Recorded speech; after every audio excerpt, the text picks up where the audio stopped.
Hi, everyone. My name's Jennifer Cross, and I am here with Dr. Tanisha Burke for Parenting the Fascinating Way. And this is episode 6. We're talking about, what you can do to occupy your children in the summer, what you should do. So help us out. Yes, so summertime is a time for freedom for kids. They tend to love it.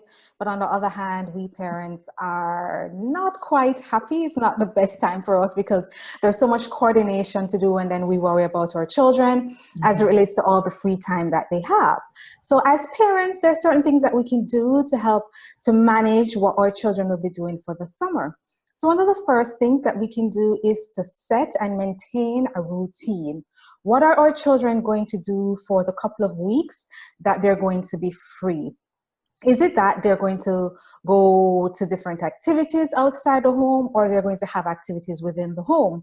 One of the ways to do this so that your children don't rebel is to, during those family meetings, is to say to your children, you have all this free time. Say, for example, next week, what do you want to do for next week?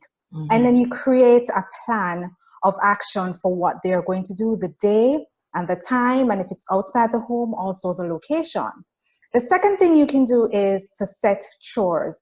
So kids sometimes feel, oh, I'm on holiday, I don't need to do all the little activities I used to do in the home. But we have to teach our children that even though it's they're on vacation, they still have responsibilities during the home. So you have to set a schedule as it relates to the chores.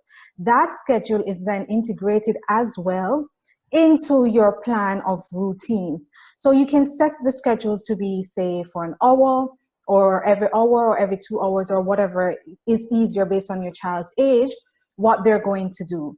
The next thing that you can do is, depending on the country that you're in, there are multiple resources that may be available in your community. The library is the best place to start. Okay. Libraries tend to have lots of free resources and activities for children from a wide range. So you need to check your local library, the one closest to you. See what kind of activities they have. They may have story time for young children. They may have reading activities, poetry, challenges for older children. Also, check your YMCA, and depending on your country, any other NGOs that cater to children as it relates to their activities. Also, another thing that you can do is to spend time with your children. So children expect that at some point in time, even though they're on vacation, they need to spend time with you. So schedule in, if you're going to do it as a group, if you have multiple children, which day you're going to hang out as a family, and which day you're going to also hang out with each child so that they feel, a little bit special.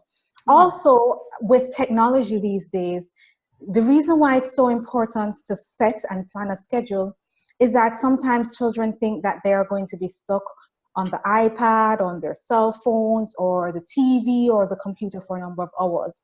You need to sit with your children, and they need to come to a consensus as it relates to how long per day they're going to be on the electronics and at what time period. If you tell them they're only going to be on from 8 to 12 p.m., 8 a.m. to 12 noon, they may think that that's unfair because they may have a favorite show that comes on at 3 o'clock. So to get them to be more cooperative, you then need to say to them, which day, which time do you need to use your electronic, and say, we are only going to use the electronic, say, for 2 or 3 hours per day. They have to agree on it. That's so And important. yes. And so hard, I'm sure. Yes, it is. And also, you have to, within your planning, what you're going to be doing for the holiday, is to also plan downtime. So you have this schedule of what they're going to do, the routine, the places they're going to go, the chores that they're going to do, when they're going to watch or be engaged in their electronics, and then what time is their downtime. Their downtime is for them to relax and just be bored. It's really important that children realize, yes, that they're not overstimulated all the time. It's okay to be bored. In planning the schedule for the week, say, for example, or the month, you need to ask your children, what are your plans for when you feel bored, when you're having that downtime? And you make a list. So you may need to have a diary where you can keep notes of what is going on. So if they're during their downtime, they're saying, I'm feeling bored, then you can say, hey, remember during the meeting you said you have X, Y, and Z that you will do anytime you're bored. Maybe you can go and choose one of those to occupy your time. So it's trying to find a balance for your children. And it's also really important to remember that, especially if children go to extremely competitive schools, they may not have had the opportunity to really hang out with friends. So you have to also consider that there will be times when they want to just hang out with their friends, and you have to allow that as well. So yes, you have the routine, the schedules, the downtimes, getting them off the electronics for a while, but also integrate into that when they're going to hang out with their friends and what they're going to do with their friends. Because if you try to do that in a very productive way, they will end up having a wonderful time during the summer, and it will be productive for them and also yourself. So those are some little bits. So you all survived the summer. Yes. Fabulous. Thank you so much. Those are great tips. Everybody watching, please like, comment, and share if you'd like to work with Dr. Burke. She is a fascinating womanhood teacher. Just go to TanishaBurke.com, and I'll put that in the comments. And we'll see you next time for episode 7. Do you have any ideas of what our next episode will be? Next episode, we can talk about setting limits, that we don't necessarily have to go beyond and be punishments such as corporal punishments and so on, but how you can set limits that can teach your children from about their mistakes or alternatives to their actions, instead of being forceful and punitive in your or the other side of that being not doing anything at all. Exactly. Letting it go.